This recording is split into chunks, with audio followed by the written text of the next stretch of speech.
کے اندر جو آج کل ماحول چل رہا ہے، لڑائیوں کا، جھگڑوں کا، نا اتفاقی کا، اختلاف کا، انتشار کا، تو یہ کس لیے ہوتا ہے؟ یہ اس لیے ہوتا ہے کہ مرد اپنے آپ کو برتر سمجھتا ہے اور عورت کو کمتر سمجھتا ہے۔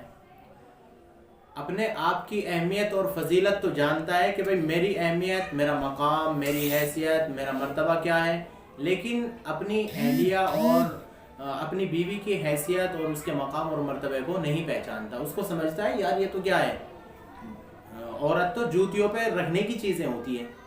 آج کل دیہاتیوں میں یہ مثال بہت زیادہ چل رہی ہے کہ بھئی عورت کو تو جوتی کی نوک پہ رکھنی چاہیے۔ تو غلط کانسیپٹ ہے، غلط تصور ہے۔ بھئی ایسی چیز نہیں ہے۔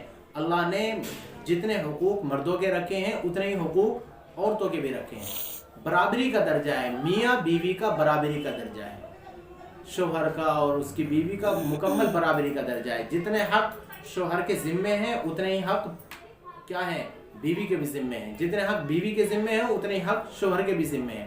اللہ فرما رہے ہیں قرآن کریم کے اندر وَلَهُنَّ مِثْلُ الَّذِي عَلَيْهِنَّ بِالْمَعْرُوفِ، کہ بھئی جس طرح ہم نے عورتوں کے اوپر تمہارے حقوق رکھے ہیں تو اسی طرح ان کے حقوق بھی تمہارے اوپر ہم نے فرض کیے ہیں۔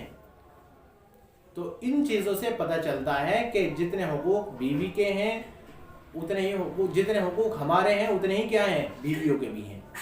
تو اس لیے ہمیں چاہیے کہ ہم اپنی اہلیوں کے ساتھ، اپنی بیویوں کے ساتھ اور اپنی گھر والیوں کے ساتھ کیا کریں، اچھے سلوک، اچھا برتاؤ، نرم باتیں، نیک سلوک، اپنی حالت میں بھی جتنی طاقت اور جتنی گنجائش ہو سکتی ہے اسی کے مطابق ان کا خیال رکھیں، ان کی بود و باش میں اور ان کے بناؤ سنگار میں اور ان کے اخراجات کی مکمل کیا کریں، تکمیل کریں، اور جو ان کی خواہشات ہوتی ہیں اور ناز نخرے ہوتے ہیں تو ان کو برداشت کریں۔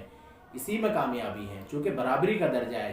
جب بھی آپ اپنے آپ کو افضل سمجھو گے، ابتر سمجھو گے، اسی وقت یہ خرابی پیدا ہو جائے گی اور اسی وقت گھر کے اندر کیا ہو جائیں گے، لڑائی جھگڑے شروع ہو جائیں گے۔ اور جب آپ یہ سمجھو گے کہ بھائی میں بھی اسی کی طرح ہوں اور جتنے حقوق میرے ہیں اتنے ہی حقوق کیا ہیں، اس کے بھی ہیں، تو مجھے امید ہے کہ انشاءاللہ اس طرح کے لڑائی جھگڑے کبھی پیدا نہیں ہوں گے۔ چونکہ یہ ہوتا ہی اسی وقت ہے لڑائی جھگڑوں کا معاملہ جب آدمی اپنے آپ کو اچھا سمجھنے لگے اور دوسروں کو کمتر سمجھنے لگے۔